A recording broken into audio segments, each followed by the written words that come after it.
ನಮಸ್ಕಾರ, news at 11 ಸ್ವಾಗತ. ನಾನು ಪೃಥ್ವಿರಾಜ್ ಹಾರ್ನಹಳ್ಳಿ. ರಷ್ಯಾ ಉಕ್ರೇನ್ ನಡುವೆ ಹೆಚ್ಚಾಗಿದೆ ಯುದ್ಧದ ತೀವ್ರತೆ.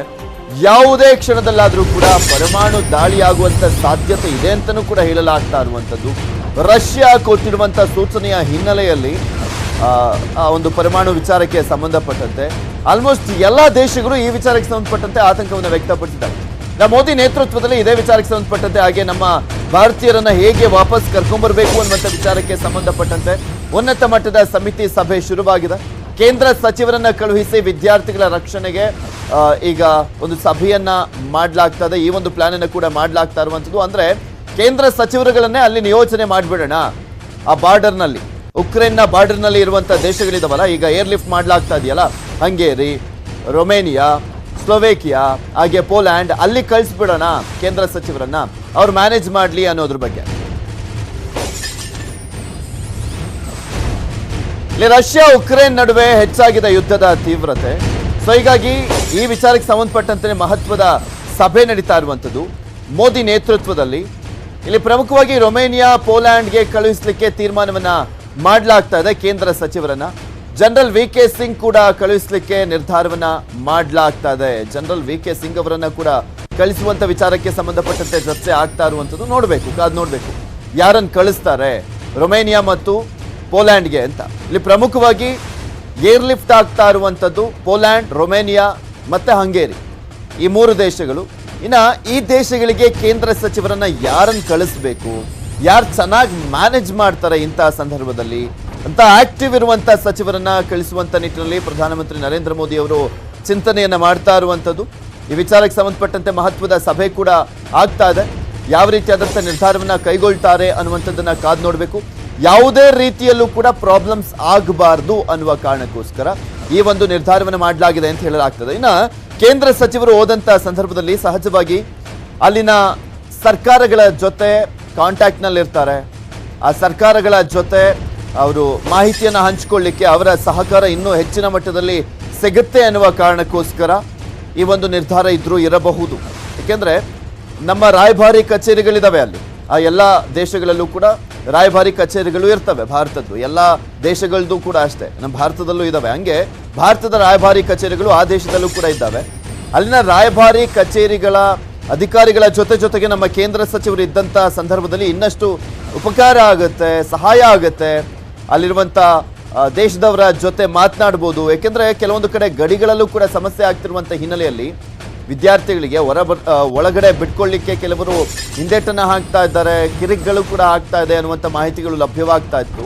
ಸೊ ಈ ನಿಟ್ಟಿನಲ್ಲಿ ಯಾವುದೇ ರೀತಿಯಾದಂಥ ಸಮಸ್ಯೆ ಆಗಬಾರ್ದು ಒಟ್ಟಿನಲ್ಲಿ ಭಾರತೀಯರಿಗೆ, ಅವರೆಲ್ಲರೂ ಸೇಫ್ ಆಗಿ ಬರಬೇಕು ಭಾರತಕ್ಕೆ ಅನ್ನುವಂಥ ನಿಟ್ಟಿನಲ್ಲಿ ಈ ಪ್ಲಾನ್ ಅನ್ನು ಮಾಡಲಾಗ್ತದೆ. ಇದ್ರ ಬಗ್ಗೆ ಮತ್ತಷ್ಟು ಡೀಟೇಲ್ಸ್ ಅನ್ನು ನೀಡ್ತಾರೆ ನಮ್ಮ ದೆಹಲಿಯ ಪ್ರತಿನಿಧಿ ಧರಣೀಶ್ ಬೂಕನಕೆರೆ ನೇರ ಸಂಪರ್ಕದಲ್ಲಿ ಜಾಯ್ನ್ ಆಗ್ತಾ ಇದ್ದಾರೆ. ಎಸ್ ಧರಣೀಶ್, ಕೇಂದ್ರ ಸಚಿವರನ್ನ ಆ ಉಕ್ರೇನ್ನ ಗಡಿಯಲ್ಲಿರುವಂತಹ ದೇಶಗಳಿಗೆ, ಪ್ರಮುಖವಾಗಿ ಏರ್ ಲಿಫ್ಟ್ ಆಗ್ತಾ ಇರುವಂತಹ ದೇಶಗಳಿಗೆ ಕಳಿಸಿ ಈ ಒಂದು ಯಾವುದೇ ರೀತಿಯಾದಂಥ ಪ್ರಾಬ್ಲಮ್ಸ್ ಇಲ್ಲದೆ ಭಾರತೀಯರನ್ನ ವಾಪಸ್ ಕರೆತರುವಂತ ನಿಟ್ಟಿನಲ್ಲಿ ಏನ್ ಪ್ಲಾನ್ ಮಾಡಲಾಗ್ತಾ ಇದೆ, ಅದು ಎಷ್ಟರ ಮಟ್ಟಿಗೆ ವರ್ಕೌಟ್ ಆಗ್ಬೋದು ಅಂತ ಅನ್ಸುತ್ತೆ. ಇನ್ನ ಈ ಸಭೆಯ ಹೈಲೈಟ್ಸ್ ಏನಿದೆ?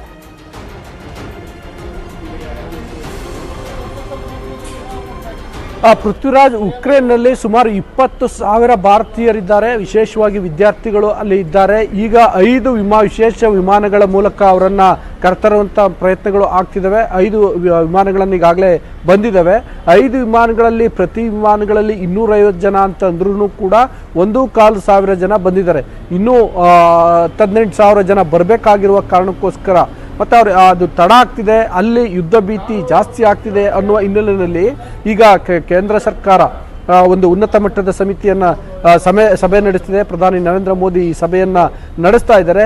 ಈ ಸಭೆಯಲ್ಲಿ ಭಾರತೀಯರನ್ನು ಸುರಕ್ಷಿತವಾಗಿ ಕರೆತರುವ ಬಗ್ಗೆ ಚರ್ಚೆ ಆಗ್ತಾ ಇದೆ. ಏನೆಲ್ಲ ಕ್ರಮವನ್ನು ಕೈಗೊಳ್ಳಬೇಕು, ಉಕ್ರೇನ್ನಿಂದ ಪಕ್ಕದ ರಾಷ್ಟ್ರಗಳಾದಂತಹ ಪೋಲೆಂಡ್, ಹಂಗೇರಿ, ರೊಮೇನಿಯಾ ಮತ್ತು ಸ್ಲೋವೇಕಿಯಾಗಳಿಗೆ ಕರೆತರಬೇಕು. ಬಟ್ ಆ ಗಡಿಗಳಲ್ಲಿ ಭಾಳ ಸಮಸ್ಯೆಗಳು ಆಗ್ತಿದ್ದಾವೆ. ಇನ್ನೊಂದು ಕಡೆ ಈಗ ಸ್ನೋಫಾಲ್ ಆಗ್ತಿದೆ. ಅದರಿಂದಾಗಿ ಅಲ್ಲಿ ಏನೇನು ಕ್ರಮಗಳನ್ನು ಕೈಗೊಳ್ಳಬೇಕು, ಅಲ್ಲಿರುವಂತಹ ರಾಯಭಾರಿ ಕಚೇರಿಗಳಿಗೆ ಕೇಂದ್ರ ಸರ್ಕಾರದಿಂದ ಯಾವ ರೀತಿಯಲ್ಲಿ ಸಹಕಾರ ಸಲಹೆಗಳನ್ನು ಕೊಡಬೇಕು ಅನ್ನುವ ನಿಟ್ಟಿನಲ್ಲಿ ಚರ್ಚೆ ಆಗ್ತಿದೆ.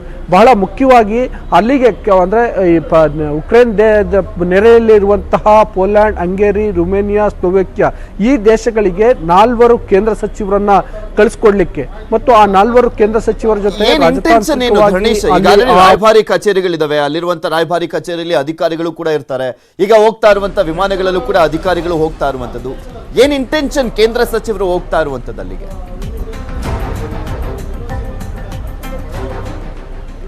ಪೃಥ್ವಿರಾಜ್, ಈಗ ನ್ಯೂಸ್ 18 ಜೊತೆ ಮಾತನಾಡ್ತಿದ್ದಂತಹ ಓರ್ವ ವಿದ್ಯಾರ್ಥಿನಿ ಹೇಳ್ತಾ ಇದ್ರು, ಒಬ್ಬ ವಿದ್ಯಾರ್ಥಿನಿ ಈಕೆ ಭಾರತೀಯರು ಅಂತೇಳಿ ದೃಢಪಡಿಸ್ಲಿಕ್ಕೆ ಭಾರತದ ರಾಯಭಾರಿ ಕಚೇರಿ ಅಧಿಕಾರಿಗಳಿಗೆ ಒಂದು 6-7 ಗಂಟೆ ಸಮಯಾವಕಾಶ ಬೇಕಾಗ್ತಾ ಇದೆ. ಅಂದ್ರೆ ಈಗ ಒಂದ್ಸಲ ಅವರು ಆ ಒಂದು ಸೆಂಟರ್ಗೆ ಹೋದ್ರೆ ಅಲ್ಲಿಂದ ಇವ್ರ ದಾಖಲೆಗಳ ವೆರಿಫಿಕೇಶನ್ ಆಗುತ್ತೆ. ಇವರೆಲ್ಲಿಯವರು, ಏನು ಎತ್ತ, ಈ ಭಾರತದ ಪಾಸ್ಪೋರ್ಟ್ ಹೊಂದಿದಾರಾ ಅನ್ನುವಂತಹ ಬಹಳಷ್ಟು ಸಂಗತಿಗಳನ್ನು ಅವರು ಪರಿಶೀಲನೆ ನಡೆಸಬೇಕಾಗತ್ತೆ. ಅದಾದ್ಮೇಲೆ ಭಾರತದ ರಾಯಭಾರಿ ಕಚೇರಿ ಅಧಿಕಾರಿಗಳು ಹೌದು ಇವರು ಭಾರತದ ಪ್ರಜೆ ಅಂತ ಹೇಳಿ ದೃಢೀಕರಿಸಬೇಕಾಗತ್ತೆ.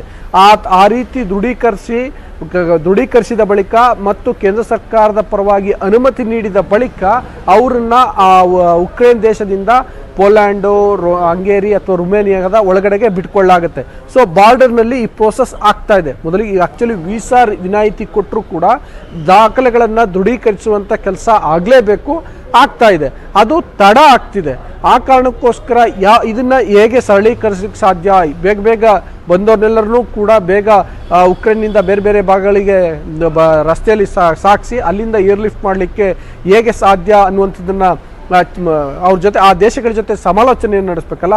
ಆ ಕಾರಣಕ್ಕೋಸ್ಕರ ಕೇಂದ್ರ ಸರ್ಕಾರದ ಪರವಾಗಿ ಈಗ ಸಚಿವರನ್ನ ಅಲ್ಲಿಗೆ ಕಳಿಸ್ಕೊಡ್ಲಿಕ್ಕೆ ಚರ್ಚೆಗಳು ಈ ವಿಚಾರಕ್ಕೆ ಸಂಬಂಧಪಟ್ಟಂತೆ ಗಮನಿಸೋದಾದ್ರೆ ಈ ವಿದೇಶಾಂಗ ನೀತಿಯಲ್ಲೂ ಎಕ್ಸ್ಪರ್ಟ್ ಇರುವಂತಹ ಸಚಿವರುಗಳು ಕೂಡ ಆಗ್ಬೇಕಾಗುತ್ತೆ, ಹಾಗೆ ಆಕ್ಟಿವ್ ಆಗಿರುವಂತಹ ಸಚಿವರು ಬೇಕಾಗುತ್ತೆ. ಇಂತಹ ಸಂದರ್ಭದಲ್ಲಿ 4 ಸಚಿವರನ್ನ ಕಳಿಸ್ತಾರೆ ಅಂದ್ರೆ ಯಾರು ಹೋಗುವಂತ ಸಾಧ್ಯತೆ ಇದೆ ಅಂತ ಅನ್ಸುತ್ತೆ?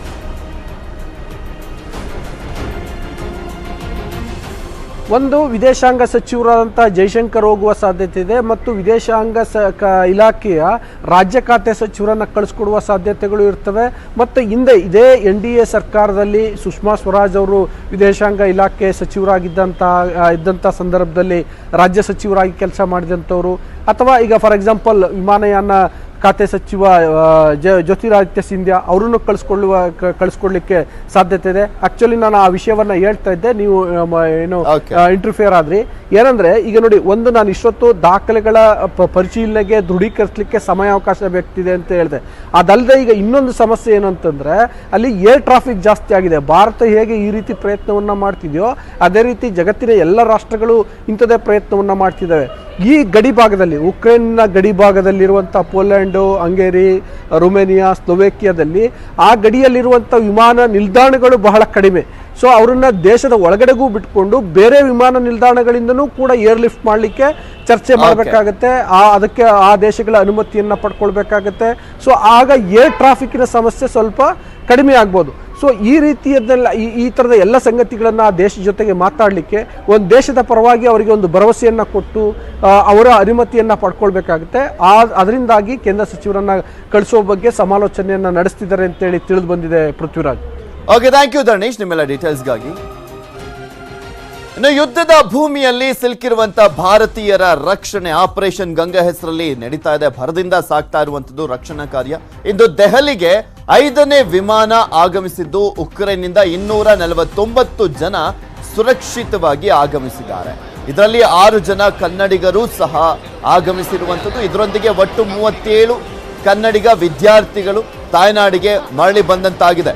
ಮೊದಲ ಫ್ಲೈಟ್ ಅಲ್ಲಿ 12 ಜನ ಕನ್ನಡಿಗರಿದ್ರು, 2ನೇ ಫ್ಲೈಟ್ ಅಲ್ಲಿ 13 ಜನ ಕನ್ನಡಿಗರಿದ್ರು, 3ನೇ ಫ್ಲೈಟ್ ಅಲ್ಲಿ 5 ಜನ ಕನ್ನಡಿಗರಿದ್ರು, 4ನೇ ಫ್ಲೈಟ್ ಅಲ್ಲಿ ಒಬ್ಬ ವಿದ್ಯಾರ್ಥಿ ಇದ್ದಿದ್ದಂಥದ್ದು. ಈಗ 5ನೇ ಫ್ಲೈಟ್ ನಲ್ಲಿ 6 ಜನ ವಿದ್ಯಾರ್ಥಿಗಳು ಇರುವಂಥದ್ದು. ಟೋಟಲ್ ಆಗಿ 37 ಜನ ಕನ್ನಡಿಗ ವಿದ್ಯಾರ್ಥಿಗಳು ಭಾರತಕ್ಕೆ ಬಂದಂತಾಗಿದೆ, ತಾಯ್ನಾಡಿಗೆ ಬಂದಂತಾಗಿದೆ. ಅದರಲ್ಲಿ 37 ಜನರಲ್ಲಿ 31 ಜನ ಕರ್ನಾಟಕಕ್ಕೆ ರೀಚ್ ಆಗಿದೆ. ಅವ್ರನ್ನೆಲ್ಲರನ್ನೂ ಕೂಡ ರಿಸೀವ್ ಮಾಡಲಾಗಿದೆ, ಅವರ ಪೋಷಕರಿಗೆ ಒಪ್ಪಿಸಲಾಗಿದೆ. ನಿಮಗೆ ಅದೆಲ್ಲದರ ಅಪ್ಡೇಟ್ಸ್ ಅನ್ನ ನಿನ್ನೆಯಿಂದಲೂ ಕೂಡ ನೀಡ್ತಾ ಇದ್ವಿ. ನಿನ್ನೆ ಬೆಳಗ್ಗೆ ಮುಂಬೈನಿಂದ ಬಂದಂಥ ಒಂದು ಫ್ಲೈಟ್ ಬೆಳಗ್ಗೆ 8:50 ಸುಮಾರಿಗೆ ಬೆಂಗಳೂರಿಗೆ ಬಂದಂಥ ಸಂದರ್ಭದಲ್ಲಿ ಎಂತಹ ಎಮೋಷನಲ್ ಮೂಮೆಂಟ್ ಅದು ಭಾರತಕ್ಕೆ ಬಂದಂಥ ಸಂದರ್ಭ. ಅದರ ಜೊತೆಗೆ ಕರ್ನಾಟಕಕ್ಕೆ ಬಂದರು, ಹಾಗೆ ಪೋಷಕರನ್ನ ನೋಡ್ತಿದ್ದ ಹಾಗೆ ಕಣ್ಣೀರನ್ನು ಹಾಕ್ತಾ ಇದ್ರು ಮಕ್ಕಳು. ಈಗ 5ನೇ ಫ್ಲೈಟ್ ಬಂದಿದೆ ಭಾರತಕ್ಕೆ, ಅದರಲ್ಲಿ 249 ಜನ ಇದ್ದಾರೆ, ಅದರಲ್ಲಿ 6 ಜನ ಕನ್ನಡಿಗರಿದ್ದಾರೆ.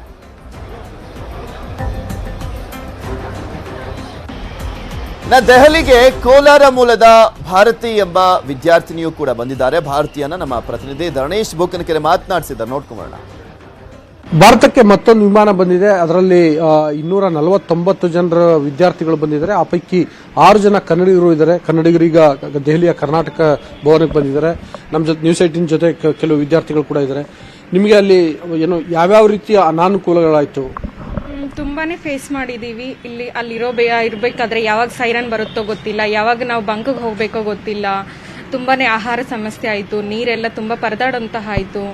ನೆಕ್ಸ್ಟ್ ನಾವು ಅಲ್ಲಿಂದ ನಮಗೆ ವ್ಯವಸ್ಥೆ ಮಾಡಿದ್ರು, ಒಂದು ಬಸ್ ನಾವೇ ಯೂನಿವರ್ಸಿಟಿಯಿಂದ ಅಲ್ಲಿಂದ ಬಂದ ಮೇಲೆ ಮಿಡ್ಲಲ್ಲಿ ಡ್ರಾಪ್ ಮಾಡಿದ್ರು. ಅಲ್ಲಿಂದ ಮತ್ತೆ ರೊಮ್ಯಾನಿಯಾ ಬಾರ್ಡರ್ಗೆ ಬರುವಾಗ ಸುಮಾರು 8 ಕಿಲೋಮೀಟರ್ಸ್ ನಾವು ನಡ್ಕೊಂಡ್ ಬಂದ್ವಿ. ಬಾರ್ಡರ್ ಹತ್ರ ಬಂದ್ರೂ ತುಂಬಾನೇ ಫೇಸ್ ಮಾಡಿದ್ವಿ, ಯಾರಿಗೂ ಬಿಡ್ತಾ ಇರಲಿಲ್ಲ. Actually there is a Ukrainians partiality, ಅವ್ರು ಮಾತ್ರ ಓನ್ಲಿ ಉಕ್ರೇನಿಯನ್ಸ್ಗೆ ಬಿಡ್ತಿದ್ರು, ಇಂಡಿಯನ್ಸ್ಗೆ ಬಿಡ್ತಿರ್ಲಿಲ್ಲ. ತುಂಬಾನೇ ಕ್ರೌಡು. ಅದು ತುಂಬ ಒಂದು ಉಕ್ರೇನಿಯನ್ಸು ಅದು ಒಂದು ಫೆಸಿಲಿಟಿ ಮಾಡಬೇಕಾಗಿತ್ತು, ಫಸ್ಟ್ ಬಂದವ್ರಿಗೆ ನೆಕ್ಸ್ಟ್ ಬಂದವ್ರಿಗೆ. ಅದೊಂದು ತುಂಬ ಸಮಸ್ಯೆ ಆಯಿತು. ಚಳಿಯಲ್ಲಿ ಅಲ್ಲಿ ನಿಂತ್ಕೊಂಡು ಕಾಲು ಕೈ ಎಲ್ಲ ತುಂಬಾನೇ ಫ್ರೋಸ್ ಆಯಿತು. ನಾವು ಸುಮಾರು 6-7 ಗಂಟೆ ವೆಯ್ಟ್ ಮಾಡಿದ್ದೀವಿ ನಾವು ಜಸ್ಟ್ ಬಾರ್ಡರ್ ಕ್ರಾಸ್ ಮಾಡೋಕ್ಕೆ, ನಮ್ಮ ಡಾಕ್ಯುಮೆಂಟ್ಸ್ ಎಲ್ಲ ವೆರಿಫೈ ಮಾಡೋಕ್ಕೆ. ನೆಕ್ಸ್ಟ್ ಒನ್ಸ್ ನಾವು ರೊಮ್ಯಾನಿಯಾ ರೀಚ್ ಆದಾಗ, ಬಾರ್ಡರ್ ಕ್ರಾಸ್ ಮಾಡಿದಾಗ ರೊಮ್ಯಾನಿಯಾ ತುಂಬ ಚೆನ್ನಾಗಿ ಫೆಸಿಲಿಟೀಸ್ ಕೊಡ್ತು, like shelter, food, basic needs ಎಲ್ಲ ಕೊಟ್ಟಿತ್ತು. ನೆಕ್ಸ್ಟ್ ಅಲ್ಲಿಂದ ಬರುವಾಗ ನಮಗೆ ಫ್ಲೈಟ್ ಅರೇಂಜ್ ಆಗಿತ್ತು, ಅಲ್ಲಿಂದ ಏರ್ಪೋರ್ಟ್ಗೆ ಡ್ರಾಪ್ ಮಾಡಿದ್ರು. ಏರ್ ಇಂಡಿಯಾ ಅಲ್ಲಿ ಬಂದ್ರಿ, ಲೈಕ್ ತುಂಬಾನೇ ಚೆನ್ನಾಗಿತ್ತು. ಸೆಂಟ್ರಲ್ ಗೌರ್ಮೆಂಟ್ ಕೊಟ್ಟಿದ್ದು ಮಾತ್ರ, ಏರ್ ಇಂಡಿಯಲ್ಲಿ ಫುಡ್ ಎಲ್ಲ ಚೆನ್ನಾಗಿ ಕೊಟ್ಟರು. That's what. ಅಲ್ಲಿಂದ ಹೇಳ್ಬೇಕಂದ್ರೆ ಈಗ ನಿಮ್ಮ ಪೇರೆಂಟ್ಸ್ಗಳಿಗೆ ಯಾವ ರೀತಿ ಅವ್ರಿಗೆ ಭಯ ಇತ್ತು, ಮತ್ತೆ ನೀವೇನು ಕಮ್ಯುನಿಕೇಟ್ ಮಾಡ್ತೀರಿ? ಯಾಕಂದ್ರೆ ಫಸ್ಟ್ ಆಫ್ ಆಲ್ ನೀವೇ ಅಲ್ಲಿ ಏನೋ ತುಂಬಾ ನೀವು ಹೇಳಿದ್ರೆ ಇಷ್ಟೊಂದು ಕಷ್ಟ ಇತ್ತು ಅಂತ, ಅದನ್ನೆಲ್ಲ ಅವ್ರಿಗೆ ಹೇಳಿದ್ರೆ ಅವ್ರಿಗೆ ಪ್ಯಾನಿಕ್ ಆಗುವ ಸಾಧ್ಯತೆ ಇರ್ತದೆ. ಸೊ ಹೆಂಗ್ ಕನ್ವಿನ್ಸ್ ಮಾಡ್ತಾ ಇದ್ರಿ, ಹೆಂಗ್ ಮ್ಯಾನೇಜ್ ಮಾಡ್ತಾ ಇದ್ರಿ? ಲೈಕ್ ನಮಗೆ ನೆಟ್ವರ್ಕ್ ಸಿಕ್ಕಿದಾಗ ಜಸ್ಟ್ ಮೆಸೇಜ್ ಡ್ರಾಪ್ ಮಾಡ್ತಾ ಇದ್ವಿ. ಅಷ್ಟು ಲಾಂಗ್ ಅವರ್ಸ್ ನಾವು ಅವ್ರಿಗೆ ಸಿಗದಿದ್ದಾಗ ತುಂಬಾನೇ ಭಯ ಬೀಳ್ತಿದ್ರು, ಏನಾದರೂ ಆಯ್ತಾ ಅವರಿಗೆ, ಲೈಕ್ ಏನಾದರೂ ಬೇರೆ ಒಂದು ಸಮಸ್ಯೆ ಆಯ್ತಾ, ಲೈಕ್ ಈ ತರ ಕಾಂಟ್ಯಾಕ್ಟ್ ಮಾಡ್ತೇವೆ. ಒಳಗೆ ಒಂದ್ಸಲಿ ರೊಮ್ಯಾನಿಯಾ ರೀಚ್ ಆದಾಗ ನಮಗೆ ಫ್ರೀ ಸಿಮ್ಸ್ ಪ್ರೊವೈಡ್ ಮಾಡಿದ್ರು, ಅಲ್ಲಿಂದ ನಾವು ಕಾಂಟ್ಯಾಕ್ಟ್ ಮಾಡಿದ್ವಿ ಪೇರೆಂಟ್ಸ್ನ. ದಟ್ ಅವರು ಒಂದ್ಸಲಿ ರೊಮ್ಯಾನಿಯಾ ಕ್ರಾಸ್ ಮಾಡಿದಾಗ ಲೈಕ್ ಅವ್ರು ಸೇಫ್ ಆಗಿ ಫೀಲ್ ಆದ್ರು, ಲೈಕ್ ನಮ್ಮ ಮಕ್ಕಳು ಒಂಥರ ಸೇಫ್ ಬಾರ್ಡರ್ ಅಲ್ಲಿ ಇದ್ದಾರೆ, ಅವ್ರಿಗೆ ಇನ್ನೇನು ಆಗಲ್ಲ, ಇಂಡಿಯಾಗೆ ಸೇಫ್ ಆಗಿ ಬರ್ತಾರೆ ಅನ್ನೋ.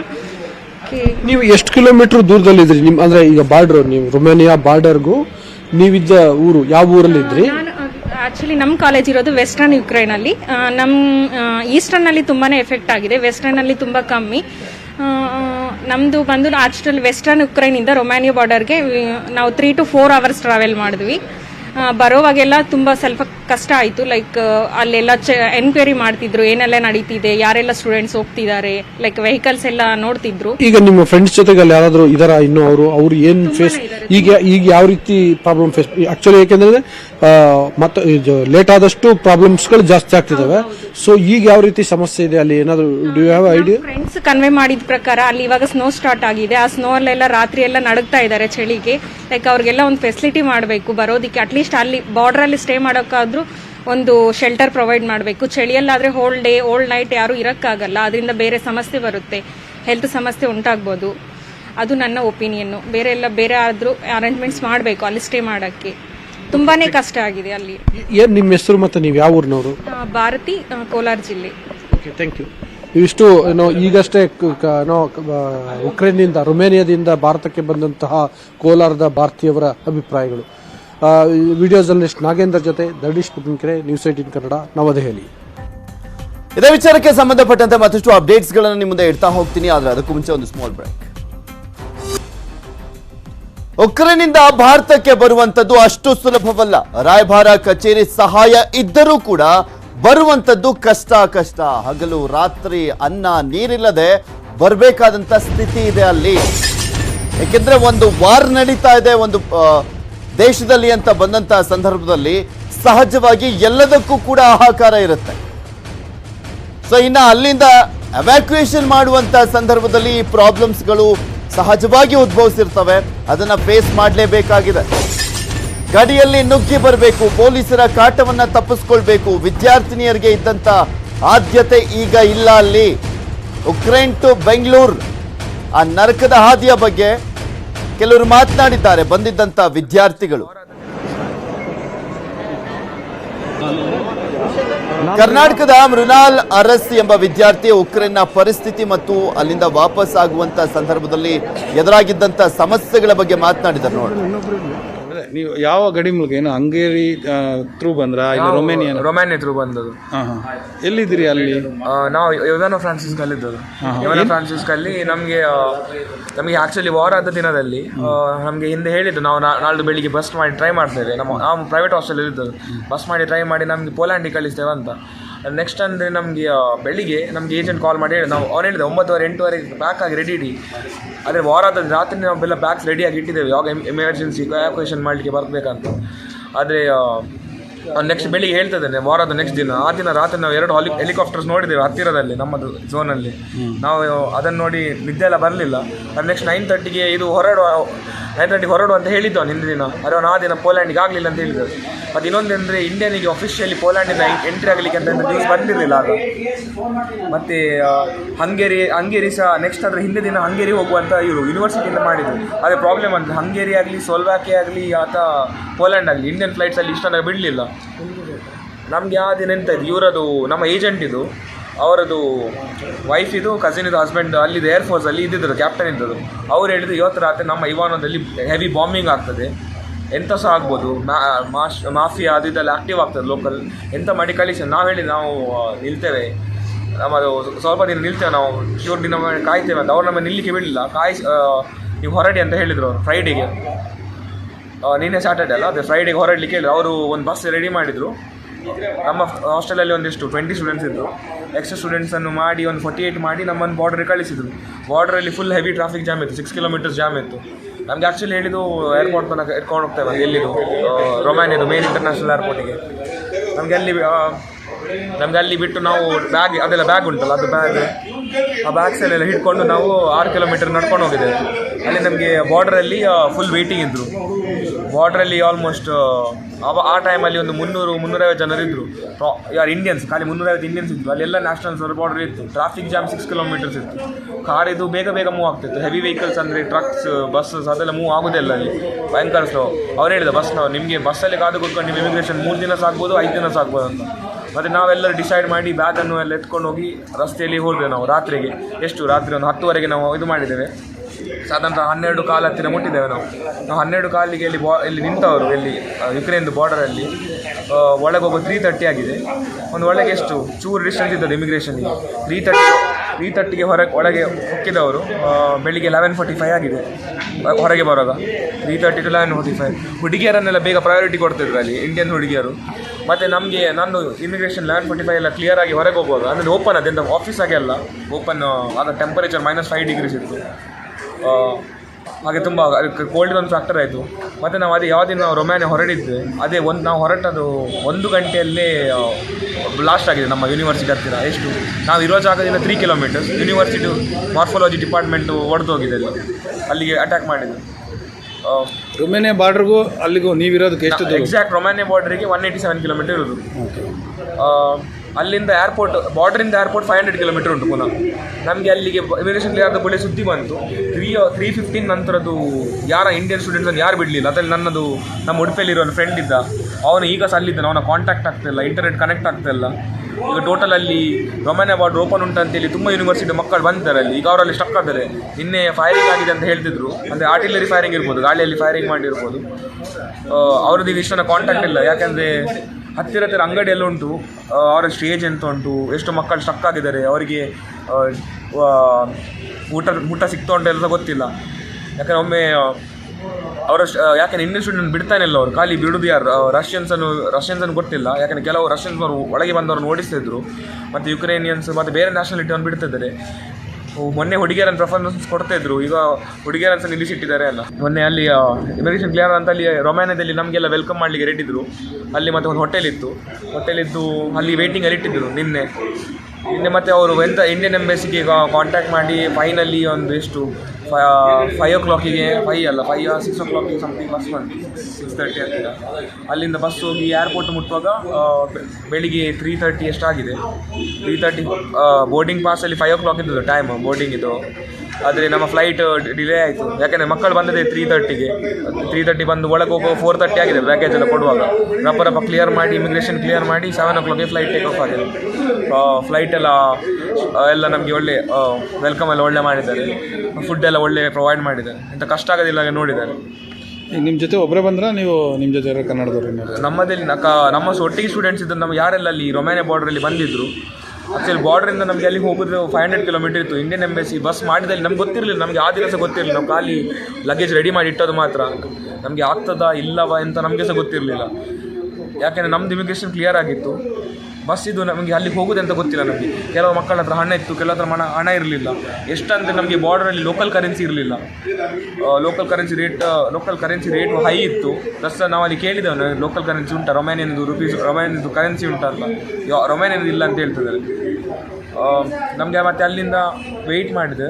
ಮತ್ತು ನಮಗೆ ಇವರು ಅಲ್ಲಿ ಬಾರ್ಡರ್ ಎಕ್ಸಾಕ್ಟ್ ಕ್ಲಿಯರ್ ಆದ ಕೂಡಲೇ ನಮ್ಮ ಹೋಟೆಲಲ್ಲಿ ರೊಮೇನಿಯನ್ ಗೌರ್ಮೆಂಟ್ ತುಂಬ ಕೋಆರ್ಡಿನೇಟ್ ಬಂದವರಿಗೆಲ್ಲ free sim, free food, everything. Indians ಅವರು ಬಂದು ಒಳ್ಳೆ ವೆಲ್ಕಮ್ ಮಾಡಿದ್ದಾರೆ ಎಲ್ಲರಿಗೆ. ರೊಮೇನಿಯನ್ ಗೌರ್ಮೆಂಟ್ ತುಂಬ ಹೆಲ್ಪ್ ಮಾಡಿದೆ ಅಲ್ಲಿ. ಮತ್ತು ಅಲ್ಲಿ ಬಂದು ನಮಗೆ ಬಸ್ ಇದು ಫೈನಲಿ ಬಂತು, ಬಸ್ ಬರ್ತಂತ. ಎಷ್ಟೊಂದು ದೊಡ್ಡದು ಸೈಜ್ ಇದು 2 ಬಸ್ ಮಾಡಿದೆ, ಒಂದು 80 ಕೆಪಾಸಿಟಿದು 2, ಮತ್ತು ಒಂದು ಚಿಕ್ಕದು ಒಂದು TT ಟ್ರಾವೆಲರ್ ಹಾಗೆ, ಮತ್ತು ಒಂದು ಸ್ಮಾಲ್ ಕಾರ್. ಅದು ಹೊರಟಿತು, ಮುಟ್ಟುವಾಗ ಅದೇ ಅಷ್ಟು ಲೇಟ್ ಆಗಿದೆ. ಸೊ ನಿಮಗೇನು ನಿಮಗೂ ಭಯ ಶುರುವಾಗಿತ್ತಾ? ನಮಗೆ ಆ್ಯಕ್ಚುಲಿ ನಾವು ಗಟ್ಟಿಯಲ್ಲಿ ಕುತ್ಕೊಂಡಿದ್ವಿ ನಾವು ಎಂತ ಆಗೋದಿಲ್ಲ ಅಂತ. ಯಾಕಂದ್ರೆ ನಮ್ಮದು ಮೇನ್ ಕೀವಿಂದ ಇದಾಗಲಿಲ್ಲ. ನನ್ನೊಟ್ಟಿಗೆ ಆ್ಯಕ್ಚುಲಿ ನಾವು ಹೋದದ್ದು ಈ ಡಿಸೆಂಬರ್ ಹೋದದ್ದು ನಾವು. ನನ್ನೊಟ್ಟಿಗೆ ಒಂದು ಹುಡುಗಿ ಬಂದಿದ್ದು, ಅವಳಿಗೆ ತುಂಬ ಹೆದರಿಕೆ ಆಗಿತ್ತು. ಅವಳು 23rd-ಗೆ ಹೊರಟದು ರಾತ್ರಿ ಕೀವಿಂದ ಇಲ್ಲಿಗೆ ಕಿವಿಗೆ. ಎಂತಾಯಿತು ಅಂದರೆ ಅವಳು ಹೋದ ಬೆಳಿಗ್ಗೆನೇ ಅಲ್ಲಿ ಅಟ್ಯಾಕ್ ಆಗಿದೆ. ಅವಳು ಈಗ ಸಹ ಕೀವಲ್ಲಿದ್ದಾಳೆ 3 ದಿನದಿಂದ. ಅವಳು ಸಹ ಕರ್ನಾಟಕದವಳೆ, ಬೆಳ್ಳಾರಿ ಅವಳು ಅಲ್ಲೇ ಸ್ಟಕ್ ಆಗಿದ್ದಾಳೆ ಈಗ ಸಹ. ಆದರೆ ಅವಳು ಡ್ಯಾಡಿ ಕೇಳ್ತಿದ್ರು ಅದೇ ಫ್ಲೈಟ್ ಇದೆ ಮಂಗಳೂರು ಡೈರೆಕ್ಟ್ ಮತ್ತೆ ಪ್ರಧಾನಿ ಮೋದಿಗೆ ಪತ್ರವನ್ನ ಬರೆದಿದ್ದಾರೆ ಮಾಜಿ ಪ್ರಧಾನಿ HD ದೇವೇಗೌಡರು. ಭಾರತೀಯ ವಿದ್ಯಾರ್ಥಿಗಳ ರಕ್ಷಣೆಗಾಗಿ ದೇವೇಗೌಡರು ಪತ್ರವನ್ನು ಬರೆದಿದ್ದಾರೆ. ರಷ್ಯಾ ದಾಳಿಯಿಂದ ಉಕ್ರೇನ್ನಲ್ಲಿ ಪರಿಸ್ಥಿತಿ ಹದಗೆಡ್ತಾ ಇದೆ. ಭಾರತೀಯ ವಿದ್ಯಾರ್ಥಿಗಳನ್ನು ಸ್ಥಳಾಂತರ ಮಾಡಿ ಬೇಗ ಭಾರತಕ್ಕೆ ಕರೆತರಬೇಕು ಅಂತ ಪ್ರಧಾನಿಗೆ ಪತ್ರವನ್ನು ಬರೆದಿದ್ದಾರೆ. ಈಗ ಆಲ್ರೆಡಿ ಕೇಂದ್ರ ಸರ್ಕಾರ ಮಾಡ್ತಾ ಇದೆ, ಆ ನಿಟ್ಟಿನಲ್ಲೇ ಸರ್ವ ರೀತಿಯಲ್ಲೂ ಪ್ರಯತ್ನ ಪಡ್ತಾ ಇರುವಂಥದ್ದು. ಎಲ್ಲ ಪಕ್ಷಗಳು ಪತ್ರವನ್ನು ಬರೀತಾ ಇದ್ದಾರೆ, ಹಾಗೆ ದೇವೇಗೌಡರು ಕೂಡ ಪತ್ರವನ್ನು ಬರೆದಿದ್ದಾರೆ. ಎಲ್ಲ ವಿದ್ಯಾರ್ಥಿಗಳನ್ನು ರಕ್ಷಿಸಿ ಕರೆತರುವಂತೆ ಪತ್ರವನ್ನು ಬರೆದಿದ್ದಾರೆ ಮಾಜಿ ಪ್ರಧಾನಿಗಳಾಗಿರುವಂಥ HD ದೇವೇಗೌಡರು. ಆಲ್ರೆಡಿ ಸಾಕಷ್ಟು ಅಂದರೆ ರಾಹುಲ್ ಗಾಂಧಿ ಅವರು ಹಾಗೆ ಎಲ್ಲ ಪಕ್ಷದ ನಾಯಕರು ಪತ್ರವನ್ನು ಬರಿತಾ ಇದ್ದಾರೆ ಪ್ರಧಾನಮಂತ್ರಿಗಳಿಗೆ, ಬೇಗ ರಕ್ಷಣೆ ಮಾಡಿ ಕರ್ಕೊಂಬನ್ನಿ ಅಂತ. ಎಲ್ಲರೂ ಹೇಳಲಿಕ್ಕೂ ಮುಂಚೆನೇ ಈಗ ಆಲ್ರೆಡಿ ಕೇಂದ್ರ ಸರ್ಕಾರ ಯಾವ್ಯಾವ ರೀತಿಯಾಗೆಲ್ಲ ಪ್ಲಾನ್ಸ್ ಮಾಡ್ಬೋದು, ಯಾವ್ಯಾವ ರೀತಿಯಾಗೆಲ್ಲ ಯೋಜನೆಗಳನ್ನು ಮಾಡ್ಬೋದು, ಆ ಎಲ್ಲ ಯೋಜನೆಗಳ ಪ್ರಕಾರನೇ ವರ್ಕೌಟ್ ಮಾಡ್ತಾ ಇದೆ. ಸೊ ಈ ಒಂದು ನಿಟ್ಟಿನಲ್ಲೇ ಸಭೆಗಳ ಮೇಲೆ ಸಭೆಯನ್ನು ಕೂಡ ಮಾಡಲಾಗ್ತಾ ಇರುವಂಥದ್ದು. ಕೇಂದ್ರ ಸಚಿವರನ್ನ ಕಳಿಸುವಂಥ ನಿಟ್ಟಿನಲ್ಲೂ ನರೇಂದ್ರ ಮೋದಿ ಅವರು ಚರ್ಚೆಯನ್ನ ಮಾಡ್ತಾ ಇದ್ದಾರೆ. ಜ್ಯೋತಿರಾದಿತ್ಯ ಸಿಂಧ್ಯಾ, VK ಸಿಂಗ್ ಅವರನ್ನ, ಹಾಗೆ ಪಿಯೂಷ್ ಗೋಯಲ್ ಅವರನ್ನ ಈ ರೀತಿಯಾಗಿ ಒಂದು ಟೀಮ್ ಮಾಡಿ ಗಡಿಯ ಪಕ್ಕದಲ್ಲಿರುವಂಥ ದೇಶಗಳಿಗೂ ಕೂಡ ಕಳಿಸ್ಕೊಡುವಂಥ ನಿಟ್ಟಿನಲ್ಲಿ ಪ್ಲಾನನ್ನು ಮಾಡಲಾಗ್ತಾ ಇರುವಂಥದ್ದು. ನೋಡಬೇಕು ಯಾವ್ಯಾವ ರೀತಿಯಾಗಿ ವರ್ಕೌಟ್ ಮಾಡ್ತಾ ಇದ್ದಾರೆ ಅನ್ನುವಂಥದ್ದನ್ನು ಮಾತ್ರ ತೋರಿಸ್ತಾ ಇದ್ವಿ. ಬಟ್ ಇಲ್ಲಿ ಪ್ರಮುಖವಾಗಿ ಈಸ್ಟರ್ನ್ ಪಾರ್ಟ್ಸ್ ಅಲ್ಲಿರುವಂಥ ವಿದ್ಯಾರ್ಥಿಗಳ ರಕ್ಷಣೆಗೂ ಕೂಡ ಕೇಂದ್ರ ಸರ್ಕಾರ ಒತ್ತನ್ನು ಕೊಟ್ಟಿದೆ. ಉಕ್ರೇನ್ ಸರ್ಕಾರ ಜೊತೆ ಮಾತನಾಡಿರುವಂಥದ್ದು ನಮ್ಮ ವಿದ್ಯಾರ್ಥಿಗಳ ಸೇಫ್ಟಿ ಹಿನ್ನೆಲೆಯಲ್ಲಿ. ಮತ್ತಷ್ಟು ಅಪ್ಡೇಟ್ಸ್ ಅನ್ನು ನಿಮ್ಮ ಮುಂದೆ ಇಡ್ತಾ ಹೋಗ್ತೀನಿ, ಆದ್ರೆ ಅದಕ್ಕೂ ಮುಂಚೆ ಒಂದು ಸ್ಮಾಲ್ ಬ್ರೇಕ್.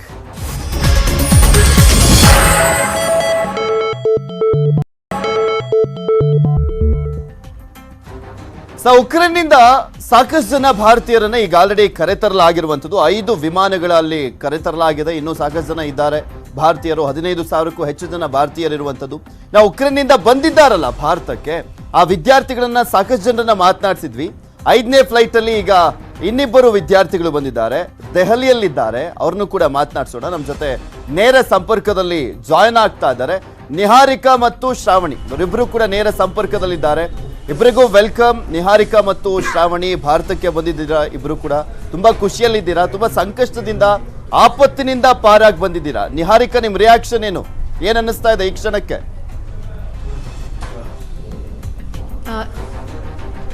ತುಂಬ ಖುಷಿ ಆಗ್ತಿದೆ ಸರ್, ನಾವು ಸೇಫಾಗಿ ಬಂದಿದ್ದೀವಿ ಆ್ಯಂಡ್ ಐ ಹೋಪ್ ಬೇರೆಯವ್ರು ಎಲ್ಲರೂ ಕೂಡ ಸೇಫಾಗಿ ಬರ್ತಾರೆ ಅಂತ. ಶ್ರಾವಣಿ, ನೀವೇನು ಹೇಳ್ತೀರಾ?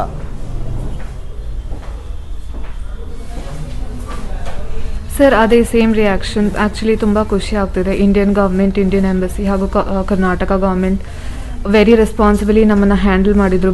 ಬಾರ್ಡರ್ ಕ್ರಾಸ್ ಆದಮೇಲೆ ನಮ್ಮನ್ನು ಸೇಫಾಗಿ ಏರ್ಪೋರ್ಟ್ ರೀಚ್ ಮಾಡಿಸಿದ್ರು. ಅಲ್ಲಿಂದ ವಾಪಸ್ ನಮಗೆ ಸಿಸ್ಟಮ್ಯಾಟಿಕಾಗಿ ಫ್ಲೈಟ್ಸ್ ಎಲ್ಲ ಶೆಡ್ಯೂಲ್ ಆಗಿತ್ತು. ಅದಾದಮೇಲೆ ಡೆಲ್ಲಿ ರೀಚ್ ಆದಮೇಲೆ ಕರ್ನಾಟಕ ಗೌರ್ಮೆಂಟ್ ರೆಸ್ಪಾನ್ಸಿಬಿಲಿಟಿ ತೊಗೊಂಡು ರೆಪ್ರೆಸೆಂಟೇಟಿವ್ಸ್ನ ಸೆಂಡ್ ಮಾಡಿ ಕಳಿಸಿದ್ರು.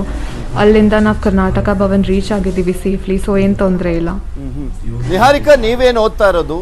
ನೀವು ಉಕ್ರೇನ್ನಿಂದ ರೊಮೇನಿಯಾ ಮುಖಾಂತರ ಬಂದಿದ್ದು ಅಂತ ಕಾಣಿಸುತ್ತಲ್ಲ ಭಾರತಕ್ಕೆ. ಹೇಗಿತ್ತು ಚಾಲೆಂಜಸ್ಸು ರೀಚ್ ಆಗೋವರೆಗೂ Romania?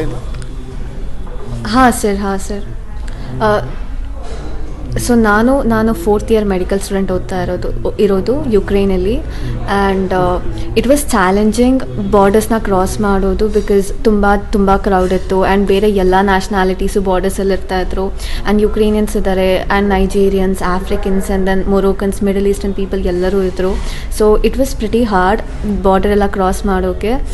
But it was all about luck ಅಂತಲೇ ಹೇಳ್ಬೋದು. ಯಾರ್ಯಾರು ಕ್ರಾಸ್ ಮಾಡಿದ್ದಾರೆ, ತುಂಬ ಜನ ಇನ್ನೂ ಅಲ್ಲೇ ಇದ್ದಾರೆ. ಆ್ಯಂಡ್ ನಿಮಗೆ ಗೊತ್ತಿರಬಹುದು ಯುರೋಪ್ ಟೆಂಪ್ರೇಚರ್ ಎಷ್ಟು ಲೋ ಇರುತ್ತೆ ಅಂತ. ಆ್ಯಂಡ್ ಅಲ್ಲಿ ಅಷ್ಟು ಟೆಂಪ್ರೇಚರಲ್ಲಿ ಹೊರಗಿರೋದು, ಬಾರ್ಡರ್ಸ್ ಕ್ರಾಸ್ ಮಾಡೋದು, 6 hours 7 hour ಲಾಂಗ್ ಕ್ಯೂ ಅಲ್ಲಿ ನಿಂತ್ಕೊಳ್ಳೋದು, it is not that easy sir. ಕಷ್ಟ ಇತ್ತು. ಬಟ್ ಒಂದ್ಸಲ ನಾವು ಬಾರ್ಡರ್ಸ್ ಎಲ್ಲ ಕ್ರಾಸ್ ಮಾಡಿದ್ಮೇಲೆ ನಮ್ಮದು ಇಂಡಿಯನ್ ಎಂಬಸಿ ಅವರು ಇಮಿಡಿಯೇಟಾಗಿ ಬಂದು ನಮಗೆ ಕರ್ಕೊಂಡು ಹೋದರು. ಅದಾದಮೇಲೆ ಬಸ್ಸಸ್ ಎಲ್ಲ ಅರೇಂಜ್ ಮಾಡಿದರು ಅವರು. ಅದಾದಮೇಲೆ ಈವನ್ ಫುಡ್ ಅರೇಂಜ್ ಮಾಡಿದರು. ಆ್ಯಂಡ್ ಎಷ್ಟೋ ಜನ ವಾಲಂಟಿಯರ್ಸ್ ಇದ್ದಾರೆ ಅಲ್ಲಿ, ಇಂಡಿಯನ್ಸ್ ಇರ್ತಾರೆ ಅಲ್ವಾ ಬೇರೆ ದೇಶದಲ್ಲಿ. ಸೊ ಅವರು ಬಂದು ನಮಗೆ ಹೆಲ್ಪ್ ಮಾಡ್ತಾಯಿದ್ರು. ಆ್ಯಂಡ್ ಬೇರೆ ದೇಶದವ್ರು ಕೂಡ ವಾಲಂಟಿಯರಿಂಗ್ ಆಗಿ ಬಂದು ಹೆಲ್ಪ್ ಮಾಡ್ತಾ ಇದ್ದಾರೆ ಇಂಡಿಯನ್ಸಿಗೆ ಅಥವಾ ಬೇರೆ ನ್ಯಾಷನಾಲಿಟೀಸ್ಗೆ. ಆ್ಯಂಡ್ ಅದಾದಮೇಲೆ ನಾವು ಇಲ್ಲಿ ಕರ್ನಾಟಕಕ್ಕೆ ಡೆಲ್ಲಿಗೆ ಬಂದ್ವಿ. ಮಾರ್ನಿಂಗ್ 6 o'clock 7 o'clock ಡೆಲ್ಲಿಗೆ ರೀಚ್ ಆದ್ವಿ. ಇಟ್ ವಾಸ್ 7.5 hours ಫ್ಲೈಟ್ ಇತ್ತು ನಮ್ಮದು. ಆ್ಯಂಡ್ ಬಂದ ತಕ್ಷಣವೇ ನಮ್ಮ ಕರ್ನಾಟಕ ರೆಪ್ರೆಸೆಂಟೇಟಿವ್ ಏನೇನಿದ್ದಾರೆ, ಸ್ಟೇಟ್ ಗೌರ್ಮೆಂಟ್ ಅವ್ರು ಆಲ್ರೆಡಿ ಎಲ್ಲ ಪ್ಲ್ಯಾನ್ ಮಾಡಿ ರೆಪ್ರೆಸೆಂಟೇಟಿವ್ನ ಇಲ್ಲಿ ಕಳಿಸಿದ್ದಾರೆ. ಸೊ ಅವರು ನಮ್ಮ ಕರ್ನಾಟಕ ಭವನ್ಗೆ ಡೈರೆಕ್ಟಾಗಿ ಇಲ್ಲಿ ಕರ್ಕೊಂಬಂದಿದ್ದಾರೆ. ಆ್ಯಂಡ್ ದೆನ್ ನಮಗೆ ಎಲ್ಲ ಥರ ಹೆಲ್ಪ್ ಮಾಡಿದ್ರು. ಸೊ ಇದಾದಮೇಲೆ ನಮಗೆ ಫ್ಲೈಟ್ಸ್ ಎಲ್ಲ ಅರೇಂಜ್ ಮಾಡಿ ಕರ್ನಾಟಕಕ್ಕೆ ಕಳಿಸ್ತಾರೆ ಸರ್ ಸೇಫಾಗಿ. Shravani, this is our journey.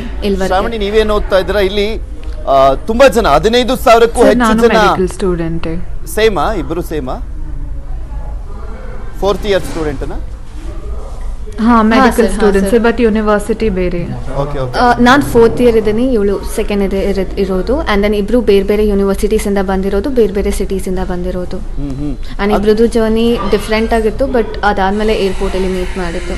Niharika, ಇಲ್ಲಿ ತುಂಬಾ ಜನ ಇದ್ದಾರೆ, ಅಂದ್ರೆ 15,000ಕ್ಕೂ ಹೆಚ್ಚು ಜನ ಇಂಡಿಯನ್ಸ್ ಇದ್ದಾರೆ. ಅದರಲ್ಲಿ 5th ಫ್ಲೈಟ್ ಅಲ್ಲಿ ಹತ್ತತ್ರ 1,000 ಜನ ಅಷ್ಟೇ ಇನ್ನು ಬಂದಿರೋದು ಭಾರತಕ್ಕೆ. ಅದ್ರಲ್ಲಿ ನಿಮ್ ಸೆಲೆಕ್ಟ್ ಎಲ್ಲ, ಅಂದ್ರೆ ನಿಮ್ ನೇಮ್ ಸೆಲೆಕ್ಟ್ ಆದ್ಮೇಲೆ ಹೇಗ್ ಅನಿಸ್ತು ಅಂತ? ತುಂಬಾ ಜನ ರ್ಯಾಂಡಮ್ ಆಗೆಲ್ಲ ಸೆಲೆಕ್ಟ್ ಮಾಡ್ತಾ ಇದಾರೆ, ಅದ್ರಲ್ಲಿ ನಿಮ್ ನೇಮ್ ಬಂದಿದೆ ಸರ್ ಅಲ್ಲಿ? ಹಾಂ ಸರ್, ಇದು ನೇಮ್ ಸೆಲೆಕ್ಷನ್ಸ್ ಏನು ಮಾಡೋಕ್ಕಾಗ್ತಾ ಇಲ್ಲ ಅಲ್ಲಿ. ಆ್ಯಂಡ್ ಇಂಡಿಯನ್ ಗೌರ್ಮೆಂಟ್ ನಿಜವಾಗೂ ಟ್ರೈ ಮಾಡ್ತಾ ಇದೆ ಲೀಸ್ಟ್ ಎಲ್ಲ ಮಾಡೋಕ್ಕೆ, ರಿಜಿಸ್ಟ್ರೇಷನ್ಸ್ ಎಲ್ಲ ಮಾಡೋಕ್ಕೆ. ಬಟ್ ಅಲ್ಲಿ ಆಗ್ತಿರೋದು ಡಿಫ್ರೆಂಟ್. ಅಲ್ಲಿ ರ್ಯಾಂಡಮ್ ಆಗಿ ಪೀಪಲ್ ಬರ್ತಾ ಇದ್ದಾರೆ. ಆ್ಯಂಡ್ ದೆನ್ ಇಂಡಿಯನ್ ಎಂಬಸಿ ಎಲ್ಲ ಟ್ರೈ ಮಾಡ್ತಾ ಇದೆ. ಬಟ್ ಬಾರ್ಡರ್ಸಲ್ಲಿ ಸಿಚುವೇಶನ್ ತುಂಬ ಕಷ್ಟ ಇದೆ ಸರ್. ಶ್ರಾವಣಿ, ತುಂಬಾ ಜನ ಹೇಳ್ತಾ ಇದ್ರು, ನಾನು ಬಾರ್ಡರ್ಸಲ್ಲಿ ಈವನ್ ಇಂಡಿಯನ್ ಎಂಬಸಿಯಲ್ಲಿ ಹೋಗಿ ಮಾತಾಡಿ ಜನ ವಿದ್ಯಾರ್ಥಿಗಳಿಗೆ ಆಲ್ರೆಡಿ ಕರ್ನಾಟಕಕ್ಕೆ ರೀಚ್ ಆಗಿದ್ದಾರೆ. ಕೆಲವರನ್ನ ಮಾತನಾಡಿಸುವ ಸಂದರ್ಭದಲ್ಲಿ ಹೇಳ್ತಾ ಇದ್ದು, ರೊಮೇನಿಯಾ ಬಾರ್ಡರ್ಗೆ ಬರುವಂತ ಸಂದರ್ಭದಲ್ಲಿ ತುಂಬಾ ಟ್ರಾಫಿಕ್ ಜಾಮ್ ಇತ್ತು. ಸೊ ಹೀಗಾಗಿ ಟ್ರಾಫಿಕ್ ಜಾಮ್ ಇದ್ದಂತ ಹಿನ್ನೆಲೆಯಲ್ಲಿ ನಾವು ಹೇಗಾದ್ರೂ ಮಾಡಿ ರೊಮೇನಿಯಾ ಬಾರ್ಡರ್ ಒಳಗೆ ಬರ್ಬೇಕಾಗಿತ್ತಲ್ಲ, ನೆಡ್ಕೊಂಡು ಬಂದ್ವಿ 4-5 ಕಿಲೋಮೀಟ್ರು. ತುಂಬಾ ಚಳಿ ಬೇರೆ, ವಿಂಟರ್ ಸೆಷನ್ ಬೇರೆ ಅಲ್ಲಿ. ನೀವು ಅದೇ ರೀತಿಯಾದಂತ ಪ್ರಾಬ್ಲಮ್ಸ್ ಅನ್ನ ಫೇಸ್ ಮಾಡಿದ್ರಾ? ಸರ್ ಹೌದು, ಎಲ್ಲರದ್ದು ಸಿಚುವೇಶನ್ ಸೇಮ್ ಇದೆ. One side of the road ಪೂರ್ತಿ ಯುಕ್ರೇನಿಯನ್ಸ್ ಕಾರ್ಸಿಂದ ಬ್ಲಾಕ್ ಆಗಿದೆ. ಸೊ ಆ ಪಾರ್ಟ್ ನಮ್ಗೆ ಅಲೌಡ್ ಇರಲಿಲ್ಲ. ನಮ್ದು ಯೂನಿವರ್ಸಿಟಿ ಬಸ್ಸಸ್ ಏನಿತ್ತು ಸುಮಾರು ಕಿಲೋಮೀಟರ್ಸ್ ಬಾರ್ಡರಿಂದ ಹಿಂದೆ ನಿಲ್ಲಿಸಿದ್ರು. ಆ್ಯಂಡ್ ನಮ್ದೆಲ್ಲ ಹೆವಿ ಸೂಟ್ ಕೇಸಸ್ ಇತ್ತು. ಪೂರ್ತಿ ನಾವು ಆ ರೋಡ್ ಇಂಡಿಯನ್ಸೇ ವಾಕ್ ಮಾಡ್ತಿದ್ರು, ಎಲ್ಲ ಸುಮಾರು ಕಿಲೋಮೀಟರ್ಸ್ ವಾಕ್ ಮಾಡಿದ್ವಿ. ಆಮೇಲೆ ಬಾರ್ಡರ್ ಹತ್ರ ಹೋದ್ಮೇಲೂ ಇಂಡಿಯನ್ಸೇ ಅಷ್ಟೇ ಅಲ್ಲ, ಯುಕ್ರೇನಿಯನ್ಸ್ ಇದ್ರು, ಮೊರೋಕೋನ್ಸ್ ಇದ್ರು, ಈಜಿಪ್ಷಿಯನ್ಸ್ ಇದ್ರು, ಸುಮಾರು ನ್ಯಾಷನಾಲಿಟೀಸ್ ಇದ್ರು. ಆ್ಯಂಡ್ ಅವರೆಲ್ಲ ಇಂಡಿಯನ್ ಲೈನಲ್ಲಿ ಕ್ಲಬ್ ಆಗ್ತಿದ್ರು. ಸೊ ಅದರಿಂದ ನಮಗೆ ತೊಂದರೆ ಆಯಿತು. ಆ್ಯಕ್ಚುಲಿ ಆ ಬಾರ್ಡರ್ ಇಂಡಿಯನ್ಸಿಗೆ ಕ್ರಾಸ್ ಮಾಡ್ಲಿಕ್ಕಂತಿತ್ತು, ಬಟ್ ಬೇರೆ ನ್ಯಾಷನಲ್ಸ್ ಎಲ್ಲ ಕ್ಲಬ್ ಆಗಿ ತುಂಬ ಮೆಸ್ಡ್ ಅಪ್ ಆಯಿತು. ನಿಹಾರಿಕಾ, ನೀವು you are there from last 4 years ಅಲ್ಲಿ ಉಕ್ರೇನ್ನಲ್ಲಿ. ಹೇಗಿತ್ತು ಉಕ್ರೇನ್ ಬಿಫೋರ್ ವಾರು, ಈಗ ಹೇಗೆ ಅನ್ನಿಸ್ತಾ ಇದೆ? ಹಾಂ ಸರ್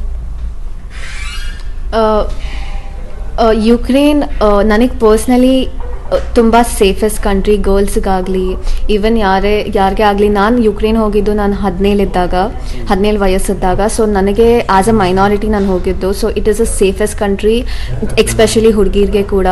ಆ್ಯಂಡ್ ಆಲ್ಸೋ 4 years ನನಗೆ ಒಂದು ಬ್ಯಾಡ್ ಎಕ್ಸ್ಪೀರಿಯನ್ಸ್ ಆಗಿಲ್ಲ ಇಲ್ಲಿವರೆಗೆ. ಅಲ್ಲಿನ ಜನ ತುಂಬ ಒಳ್ಳೆಯವರು. ಆ್ಯಂಡ್ ದೆನ್ ನಮ್ಮ ಯೂನಿವರ್ಸಿಟಿ ಪೀಪಲ್ ಅಷ್ಟೇ, they are very helpful. Normal local people ಕೂಡ ವೆರಿ ಹೆಲ್ಪ್ಫುಲ್ ಇದ್ದರು. ಆದರೆ ವಾರ್ ಸ್ಟಾರ್ಟ್ ಆದಮೇಲೆ ಥಿಂಗ್ಸ್ ಆಬ್ವಿಯಸ್ಲಿ ಚೇಂಜ್ ಆಯಿತು. ಆ್ಯಂಡ್ ಇವಾಗ ಅವರು ಯುಕ್ರೇನಿಯನ್ ಪೀಪಲ್ ಅವರೇ ಅವ್ರ ಕಂಟ್ರಿನ ಬಿಟ್ಟು ಹೋಗೋ ಪರಿಸ್ಥಿತಿ ಬಂದಿದೆ ಸರ್. ಅಲ್ಲಿ ಟ್ರಾಫಿಕ್ ಜಾಮ್ ಆಗಿರಲಿ ಅಥವಾ ಬಾರ್ಡರ್ಸಲ್ಲಿ ಪ್ರಾಬ್ಲಮ್ ಆಗ್ತಾ ಇರೋದು ಇದು ಒಂದು ಥಿಂಗ್. ಯಾಕಂದರೆ ಯುಕ್ರೇನಿಯನ್ ಪೀಪಲ್ ಅವ್ರ ಫ್ಯಾಮಿಲಿನ, ಅವ್ರ ಎಲ್ಲ ಜಾಬ್ಸ್ನ ಎಲ್ಲದನ್ನೂ ಬಿಟ್ಟು ಬೇರೆ ಕಂಟ್ರೀಸ್ಗೆ ಹೋಗಿ ಸೆಟಲ್ ಆಗೋಕ್ಕೆ ಟ್ರೈ ಮಾಡ್ತಿದ್ದಾರೆ ಸರ್. ಬಿಕಾಸ್ ಸಿಚುವೇಶನ್ ತುಂಬ ಕೆಟ್ಟದಾಗಿದೆ ಯುಕ್ರೇನಲ್ಲಿ ಈಗ. ಬಿಫೋರ್ ವಾರ್ ತುಂಬಾ ಜನಕ್ಕೆ, ಅಂದ್ರೆ ಆಲ್ಮೋಸ್ಟ್ ಎಲ್ಲ ಸ್ಟೂಡೆಂಟ್ಸ್ಗೂ ಎಂಬಸಿಯಿಂದ, ಆ ಕನ್ಸಲ್ಟೆನ್ಸಿಯಿಂದ ಎಲ್ಲ ಮೆಸೇಜ್ ಹೋಗಿತ್ತು, ಹೋಗಿ ನಿಮ್ಮ ಅಂದ್ರೆ ನಮ್ಮ ದೇಶಕ್ಕೆಲ್ಲ ಹೋಗೋ ನಿಟ್ಟಿನಲ್ಲಿ ರೆಡಿ ಆಗಿರಿ, ಬನ್ನಿ, ನೀವು ಹೋಗೋದಾದ್ರೆ ರೆಡಿಯಾಗಿ ಟಿಕೆಟ್ಸ್ಗಳನ್ನು ಬುಕ್ ಮಾಡಿ ಅಂತೆಲ್ಲ ಸೂಚನೆಗಳು ಬಂದಿತ್ತಂತೆ. ನಿಮ್ಮಿಬ್ಬರಿಗೂ ಕೂಡ ಬಂದಿತ್ತಾ? ಯಾಕೆ ಆ ಟೈಮ್ನಲ್ಲಿ ಬರಬಾರ್ದು, ಹೋಗಬಾರ್ದು ಅಂತ ಅನಿಸಿದ್ದು ಅಂತ ಟ್ರೈ ಮಾಡಿದ್ರಾ ಬರಲಿಕ್ಕೆ? ಸರ್ ಹೋಗಬಾರ್ದು ಅನಿಸಿದ್ದು ಮಾತಲ್ಲ, ಬಟ್ ಬ್ಯಾಕ್ ಟು ಬ್ಯಾಕ್ ನಾವು ಆಲ್ಮೋಸ್ಟ್ 30,000+ ಸ್ಟೂಡೆಂಟ್ಸ್ ಇದ್ದೀವಿ ಯುಕ್ರೇನಲ್ಲಿ ಫ್ರಮ್ ಡಿಫ್ರೆಂಟ್ ಯೂನಿವರ್ಸಿಟೀಸ್. ಫ್ಲೈಟ್ ಸಿಗ್ತಿರ್ಲಿಲ್ಲ, ಸಿಕ್ಕಿದ್ರು ನಮ್ದು ಅಫೋರ್ಡಬಲ್ ಪ್ರೈಸಸ್ ಇರಲಿಲ್ಲ. ಸುಮಾರು ಜನಕ್ಕೆ ನಮ್ಗೆ ಫ್ಲೈಟ್ ಟಿಕೆಟ್ ಸಿಗಲಿಲ್ಲ. ಸೊ ಅದು ಪ್ರಾಬ್ಲಮ್ ಆಯಿತು. ಆ್ಯಂಡ್ ನಮ್ದು ಟಿಕೆಟ್ಸ್ ಆ್ಯಕ್ಚುಲಿ ಬುಕ್ಡ್ ಆಗಿತ್ತು, ಬಟ್ ಅನ್ಫಾರ್ಚುನೇಟ್ಲಿ ವಾರ್ ಎಲ್ಲ ಸ್ಟಾರ್ಟ್ ಆಯಿತು ಆ್ಯಂಡ್ ಇಂಡಿಯನ್ ಗೌರ್ಮೆಂಟ್ ನಮ್ಮನ್ನ ಇವ್ಯಾಕ್ಯುವೇಟ್ ಮಾಡ್ತಿದ್ದಾರೆ. ನಿಮಗೆ ಅಂಡ್ ಆಲ್ಸೋ ಸರ್ ನಮಗೆ ಯೂನಿವರ್ಸಿಟಿ ಆಫ್ಲೈನ್ ಅಲ್ಲೇ ನಡೀತಾ ಇತ್ತು, ಆನ್ಲೈನ್ ನಡೀತಾ ಇರಲಿಲ್ಲ. ಸೊ ಅದಕ್ಕೆ ಯೂನಿವರ್ಸಿಟಿಯಿಂದ ನಮಗೆ ಯಾವುದೇ ಥರ ರೈಟ್ ಡೈರೆಕ್ಷನ್ ಇರಲಿಲ್ಲ, ನಾವು ಏನು ಮಾಡಬೇಕು ಏನು ಮಾಡಬಾರ್ದು ಅಂತ. ಅವ್ರು ಹೇಳಿದರು ಟಿಲ್ ಫರ್ದರ್ ನೋಟಿಸ್ ನೀವು ಹೋಗಬೇಡಿ ಇರಿ ಅಂತ. ಆದರೆ ನಮ್ಮ ಇಂಡಿಯನ್ ಎಂಬಸಿಯಿಂದ ನೋಟಿಸ್ ಅಂತೂ ಬಂದಿತ್ತು ದಟ್ ನಾವು ನಿಮ್ಮ ಯೂನಿವರ್ಸಿಟೀಸ್ ಜೊತೆ ಮಾತಾಡಿ ಸಿಚುವೇಶನ್ ಸಾಲ್ವ್ ಮಾಡ್ತೀವಿ ಅಂತ. ಅದಾದಮೇಲೆ ನೋಟಿಸ್ ಅಂತೂ 1 ತಿಂಗಳಿಂದ ಅಂತೂ ಬರ್ತಾ ಇತ್ತು ದಟ್ ಸೇಫ್ ಪ್ಲೇಸಲ್ಲಿರಿ ಆ್ಯಂಡ್ ದೆನ್ ನಿಮ್ಮ ಕಂಟ್ರಿಗೆ as much as possible like ಹೋಗಕ್ಕೆ ಟ್ರೈ ಮಾಡಿ ಅಂತ ಎಲ್ಲ ನೋಟಿಸ್ ಅಂತೂ ಬಂದಿದೆ ಸರ್. ಇದೇ ವಿದ್ಯಾರ್ಥಿಗಳನ್ನ ಮಾತನಾಡಿಸುವಂತ ಸಂದರ್ಭದಲ್ಲಿ ಹೇಳ್ತಾ ಇದ್ದು ಆ ವಿವಿ ಅವರು ಕೂಡ ಅದೇ ನೀವು ಹೇಳ್ತಾ ಇದ್ರಲ್ಲ, ಅದರ ಜೊತೆಗೆ ಏನು ಆಗಲ್ಲ, ಲಾಸ್ಟ್ 6 to 7 years ಇಂದಲೂ ಕೂಡ ಹಿಂಗೆ ಇದೆ ಸಿಚುಯೇಷನ್, ಈ ಬಾರಿನೂ ಕೂಡ ವಾರ್ ಏನು ಆಗೋದಿಲ್ಲ, ಹೆದರಿಕೆ ಭಯ ಅದೆಲ್ಲ ಬೇಡವೇ ಬೇಡ, ಈ ತರ ಭಯದಲ್ಲಿ ಇರಬೇಡಿ, ನಮ್ ವಿವಿ ನಿಮ್ಗೆ ಸಪೋರ್ಟ್ ಅಲ್ಲಿ ಇರುತ್ತೆ ಅಂತಾನೂ ಕೂಡ ಹೇಳಿದ್ರಂತೆ. ಸೊ ಯುಕ್ರೇನಲ್ಲಿ ಎಸ್ ಸರ್ ಸೊ ಯುಕ್ರೇನಲ್ಲಿ ಸಿಚುವೇಶನ್ ಇದು ಇವತ್ತಿಂದಲ್ಲ ನೆನೆದಲ್ಲ. 2014 ಈ ಸಿಚುವೇಶನ್ ನಡೀತಾ ಇದೆ. 2014 ವಾರ್ ಎಂದು ಭಯ ಇದೆ. ಹೆಲೋ ಹೇಳಿ ನಿಹಾರಿಕಾ ಹೇಳಿ. ಎಸ್ ಸರ್ ಸೊ 2014 ವಾರ್ದು ಭಯ ಇದೆ. ಅದಾದಮೇಲೆ ಎಕ್ಸ್ಪೆಷಲಿ ವೆಸ್ಟರ್ನ್ ಬಾರ್ಡರಲ್ಲಿ, ನಾನು ಆ್ಯಂಡ್ ನನ್ನ ಫ್ರೆಂಡ್ ಇರೋದು ಈಸ್ಟರ್ನ್ ಬಾರ್ಡರಲ್ಲಿ. So especially like Kharkiv and then Kyiv ರೀಜನಲ್ಲಿ there was always a tension about the ರಷ್ಯನ್ದು ಟ್ರೂಪ್ಸ್ ಎಲ್ಲ ಅಲ್ಲಿ ಯಾವಾಗೂ ಇರ್ತಾ ಇತ್ತು. ಆ್ಯಂಡ್ ದೆನ್ ವಾರ್ ಯಾವುದೇ ಟೈಮಲ್ಲಿ ಆಗಬಹುದು ಅಂತ ಇರ್ತಾ ಇತ್ತು. ಬಟ್ ಇಟ್ ಆಲ್ರೆಡಿ 7-8 years ಇಂದ ಇದೆ. ಆ್ಯಂಡ್ ಅದಕ್ಕೆ ಅನ್ಸತ್ತೆ ನಾವೆಲ್ಲರೂ ಇಗ್ನೋರ್ ಮಾಡಿದ್ವಿ, ಏನೂ ಆಗಲ್ಲ ಅಂತ. ಘೋಷಣೆ ಆಗ್ತಿದ್ದ ಹಾಗೆ ಪುಟಿನ್ ಅಲ್ಲಿ ಬಾಂಬ್ಗಳನ್ನ ಹಾಕ್ತಿದ್ದಾರೆ, ರಷ್ಯಾ ಪಡೆ ಅಟ್ಯಾಕ್ ಮಾಡ್ತಾ ಇದೆ ಅಂತ ಗೊತ್ತಾಗ್ತಿದ್ದ ಹಾಗೆ ಹೇಗ್ ಫೀಲ್ ಆಯ್ತು ಅಂತ, ಆ ಭಯ ಹೇಗಿತ್ತು ಆ ಸಂದರ್ಭದಲ್ಲಿ?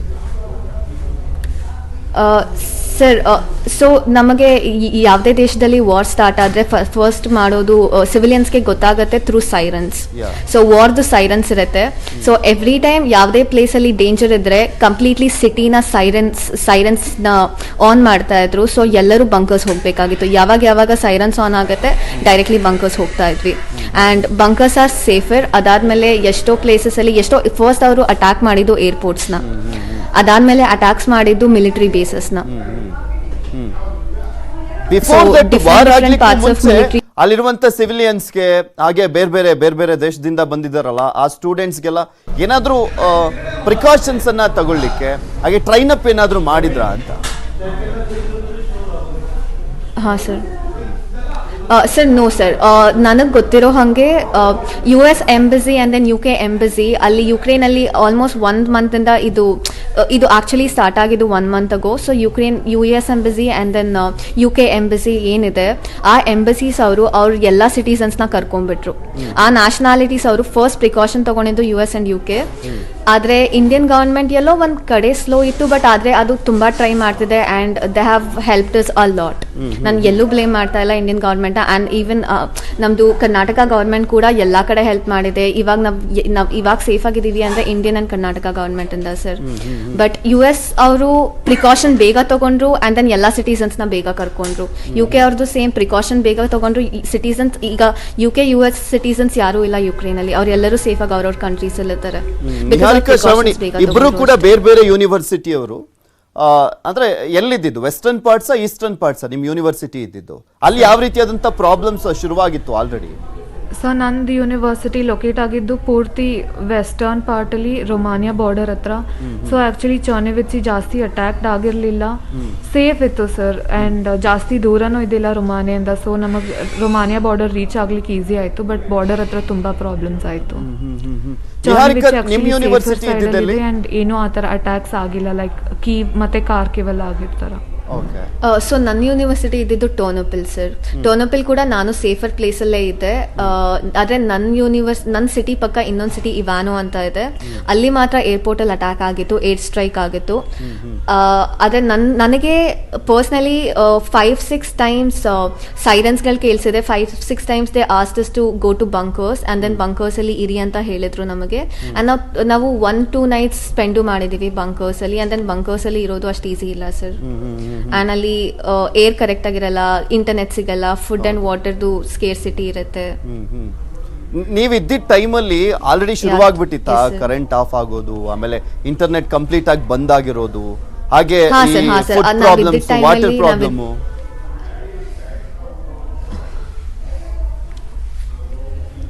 ಸರ್ ಯಾವಾಗ ವಾರ್ ಶುರು ಆಯಿತು ಎಲ್ಲರೂ ಫಸ್ಟ್ ಗ್ರಾಸರಿ ಶಾಪಿಂಗ್ ಹೋದರು, ಎಲ್ಲ ಯುಕ್ರೇನಿಯನ್ಸ್ ಇರಲಿ ಬೇರೆ ನ್ಯಾಷನಾಲಿಟೀಸ್ ಇರಲಿ.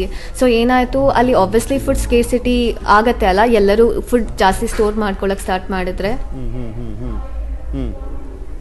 And most of the places after 2 days after war ಎಲ್ಲ ಲೈಕ್ ಗ್ರಾಸರಿ ಶಾಪ್ಸ್ ಇರಲಿ ಅಥವಾ ನಾರ್ಮಲ್ ಸೂಪರ್ ಮಾರ್ಕೆಟ್ಸ್ ಇರಲಿ ಎಲ್ಲದೂ ಕ್ಲೋಸ್ ಮಾಡಿಬಿಟ್ರು.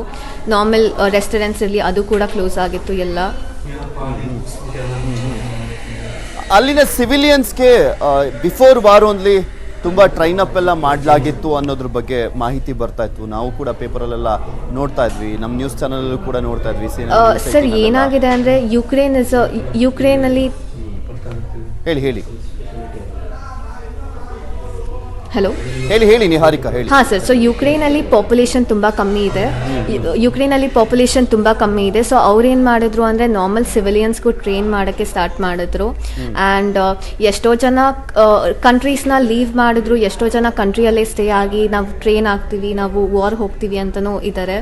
So it depends on individual perspective sir. ನೀವು ನೋಡ್ತಾ ಇದ್ರಾ ವಾಲಂಟಿಯರ್ಲಿ ತುಂಬಾ ಜನ ಸಿವಿಲಿಯನ್ಸ್ ಜಾಯ್ನ್ ಆಗ್ತಾ ಇದ್ರು ಅಲ್ಲಿ ಆರ್ಮಿಗೆ?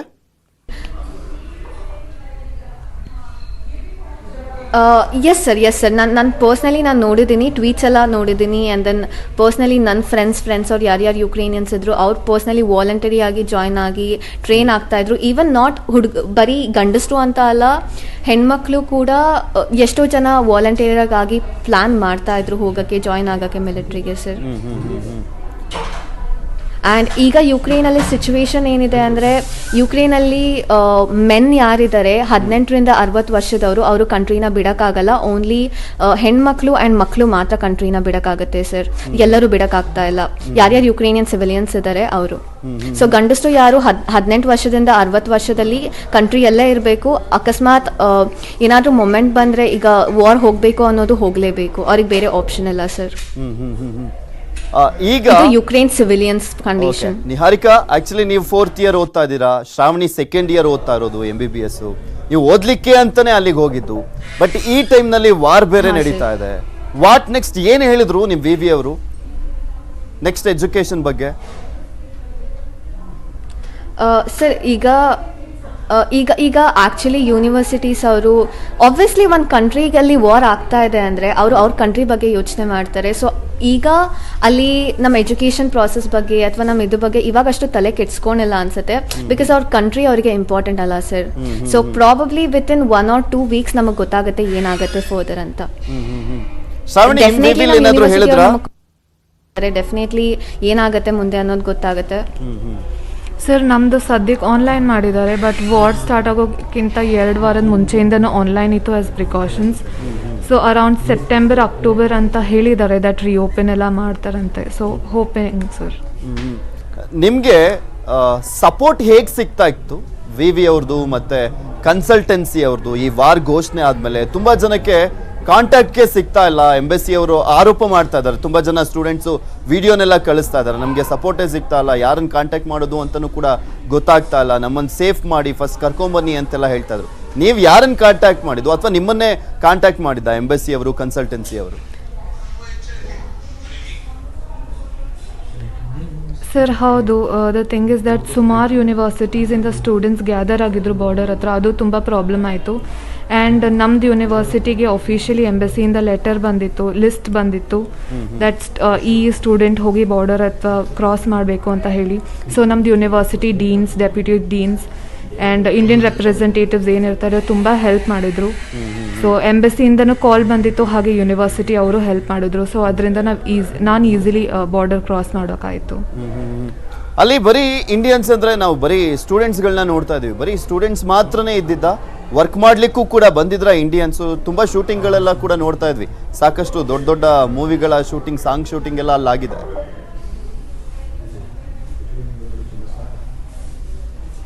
ಸರ್ ನಾವು ಶೂಟಿಂಗ್ ಆ ಥರ ನೋಡಿಲ್ಲ, ಅಲ್ಲಿ ಮೆಜಾರಿಟಿ ಇರೋದೆಲ್ಲ ಮೆಡಿಕಲ್ ಸ್ಟೂಡೆಂಟ್ಸೇ.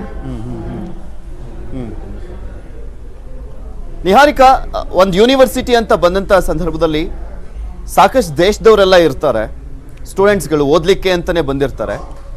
ಬೇರೆ ಬೇರೆ ದೇಶದವರು ಕೂಡ ಇದೇ ರೀತಿಯಲ್ಲಿ ಅಲ್ಲೇ ಉಳ್ಕೊಂಡಿದ್ರಾ? ಓಕೆ, ಈ ಬಾರಿನೂ ಏನಿಲ್ಲಿ ಯುದ್ಧ ಆಗಲ್ಲ, ವಾರ್ ಆಗೋದಿಲ್ಲ ಅನ್ನೋ ಕಾರಣಕ್ಕೋಸ್ಕರ ಅಲ್ಲೇ ಉಳ್ಕೊಂಡಿದ್ರ ಅಥವಾ ಆ ದೇಶದವರು ಆಲ್ರೆಡಿ ಕರ್ಸ್ಕೊಂಡ್ಬಿಟ್ಟಿದ್ರಾ ಅವ್ರ ಸ್ಟೂಡೆಂಟ್ಸ್ಗಳನ್ನ? ಸರ್ ನೋಡಿ ಸರ್, US ಆ್ಯಂಡ್ UK ಅವರು ಫಸ್ಟ್ ಕರೆಸ್ಕೊಂಡಿದ್ದು, ಅವ್ರು ತುಂಬ ರೆಸ್ಪಾನ್ಸಿಬಲ್ ಆಗಿ ಹ್ಯಾಂಡಲ್ ಮಾಡಿದ್ರು US and UK government ಸಿಚುವೇಶನ್ನ.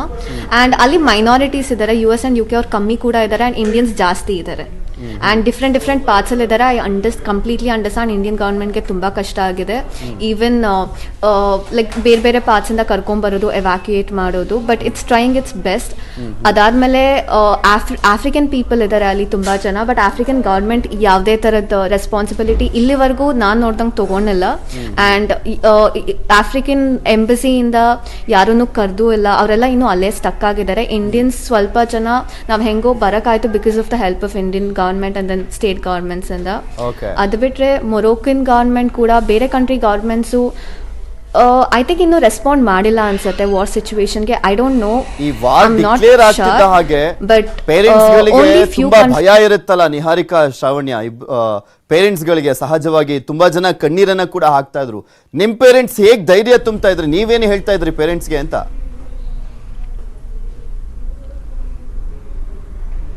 So university ಕಡೆಯಿಂದ ಮೆಸೇಜ್ ಕ್ಲಿಯರ್ ಇತ್ತು ದಟ್ ನಾವು ಏನಾದರೂ ಫಿಗರ್ ಔಟ್ ಮಾಡ್ತೀವಿ ಅಂತ. ಆ್ಯಂಡ್ ನಂದು ಯೂನಿವರ್ಸಿಟಿಯಲ್ಲಿ ನನಗೇನೂ ಇಶ್ಯೂಸ್ ಆಗಿಲ್ಲ, ಕಾಸ್ ಆಲ್ ಟೈಮ್ ನೆಟ್ ಪ್ರೊವೈಡೆಡ್ ಇತ್ತು, ಫುಡ್ ಪ್ರೊವೈಡೆಡ್ ಇತ್ತು ಮೆಸ್ಸಿಂದ.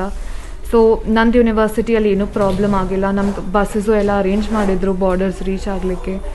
ಸೊ ಅದೊಂದು ಕಾನ್ಫಿಡೆನ್ಸ್ ಇತ್ತು ದಟ್ ಯೂನಿವರ್ಸಿಟಿ ನಮ್ದು ಬ್ಯಾಗ್ ತೊಗೊತಾರೆ ಅಂತ ಹೇಳಿ. ಸೊ ಅದನ್ನು ನಾವು ಪೇರೆಂಟ್ಸಿಗೆ ಕನ್ವೆ ಮಾಡಿದ್ವಿ, ನಾವು ಸೇಫರ್ ಸೈಡ್ ಆಫ್ ಯುಕ್ರೇನಲ್ಲಿ ಇದ್ದೀವಿ, ಏನೂ ತೊಂದರೆ ಆಗೋದಿಲ್ಲ ಅಂತ ಹೇಳಿ. ಅದು ಒಂದು ಗುಡ್ ಸಪೋರ್ಟ್ ಆಯಿತು ಅಂತ ಹೇಳ್ಬೋದು. ಓಕೆ, ನಿಹಾರಿಕಾ, ನಿಮ್ಮ ಪೇರೆಂಟ್ಸ್ಗೆ ಏನು ಹೇಳ್ತಿದ್ರಿ ನೀವು? ಅವ್ರೇನು ಹೇಳ್ತಾ ಇದ್ರು?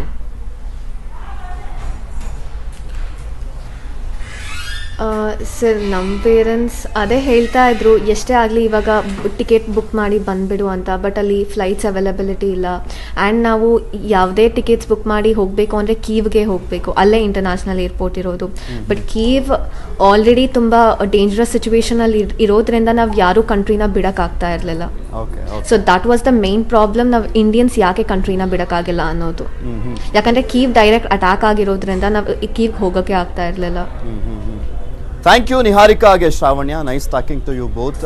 ಇಬ್ಬರು ಕೂಡ ತುಂಬ ಚೆನ್ನಾಗಿ ಮಾತನಾಡಿದ್ರಿ. ಹಾಗೆ ಉಕ್ರೇನಲ್ಲಿ ಯಾವ ರೀತಿಯಾಗಿ ಪರಿಸ್ಥಿತಿ ಇತ್ತು ಅನ್ನೋದ್ರ ಬಗ್ಗೆ ಇನ್ ಡೀಟೇಲ್ ಆಗಿ ಈ ಇಬ್ಬರು ವಿದ್ಯಾರ್ಥಿಗಳು ಕೂಡ ಹೇಳ್ತಾ ಹೋದ್ರು. ನೋಡ್ತಾ ಇದ್ರಲ್ಲ ಆ ಇಬ್ಬರು ವಿದ್ಯಾರ್ಥಿಗಳ ಮಾತುಗಳನ್ನ. ಸಹಜವಾಗಿ ಭಯ ಇರುತ್ತೆ, ಪೋಷಕರಿಗೂ ಕೂಡ ಭಯ ಇರುತ್ತೆ. ಒಂದೇ ಅವರು ಮೇಯ್ನ್ ಆಗಿ ಥ್ಯಾಂಕ್ಸ್ ಅಂದರೆ ಇಂಡಿಯನ್ ಗೌರ್ಮೆಂಟ್, ಕರ್ನಾಟಕ ಗೌರ್ಮೆಂಟ್ಗೆ. ಯಾಕೆಂದರೆ ಸಾಕಷ್ಟು ದೇಶಗಳು ಕರ್ಸ್ಕೊಳ್ಳೋಕ್ಕೂ ಕೂಡ ಹಿಂದೆ ಮುಂದೆ ನೋಡ್ತಾ ಇದ್ದಾರೆ. ಅವ್ರ ಸ್ಟೂಡೆಂಟ್ಸ್ಗಳನ್ನ ಇದುವರೆಗೂ ಕೂಡ ರೀಚ್ ಆಗಿಲ್ವಂತೆ. ಆಫ್ರಿಕಾ ಕಂಟ್ರಿ ಅವರಂತೂ ಆ ಸ್ಟೂಡೆಂಟ್ಸ್ನ ಒಂದ್ಸಲಿನೂ ಕೂಡ ಕಾಂಟ್ಯಾಕ್ಟ್ ಮಾಡಿಲ್ಲ ಅನ್ನುವಂಥದ್ರ ಬಗ್ಗೆನೂ ಕೂಡ ಮಾಹಿತಿ ಲಭ್ಯವಾಗ್ತಾ ಇರುವಂಥದ್ದು. ಇವೆಷ್ಟು ಈ ಕ್ಷಣದವರೆಗಿನ ಸುದ್ದಿಗಳು. ನೋಡ್ತಾರೆ ನ್ಯೂಸ್ 18 ಕನ್ನಡ, ಜಾಲ ನಮ್ಮದು, ಬಲ ನಿಮ್ಮದು. ಈ ವಾರ್ತೆಯ ಮುಖ್ಯಾಂಶಗಳ ಪ್ರಾಯೋಜಕರು ಹೇರ್ ಸಫಾ ಮೊದಲ